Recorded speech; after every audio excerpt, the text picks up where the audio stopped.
Standartinis dušo padas čia netinka. Na tai ką, dar vienas pirmas darbas. Kai dabar pažiūrinėjau medžiagą, tai vietom dviračių išradinėjimas, bet kai protas iš paskos vaikšto, nieko nepadarys.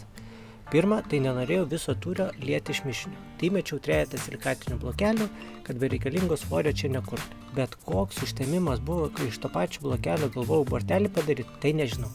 Kiek po to kančios buvo, kol bent kiek išsilyginau, bala nematė. O kalbant apie pado svorį, man vienoje parduotuvėje konsultantas siūlė dėti ne bloką, o ekstruzinį polisterolį. Ar esat kas iš tokio gaminys? Tada pabijojau, nes užaugintas dar tos kartos, kur daiktas turi būti sunkus, masyvus, jokių putplasčių. Žinau, kad ne tas pats.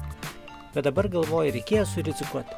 Kas jam atsitiks? Tai tokius ir pamentam naudoja, ir vandens nebijo, ir lengviau dar būtų buvę dirbti. Net bortelės ir tai iš tokio būtų geriau pavykęs. Ar gal ne? Ai, jau kaip ir, taip ir. Judam tolyn. Prenumeruokit.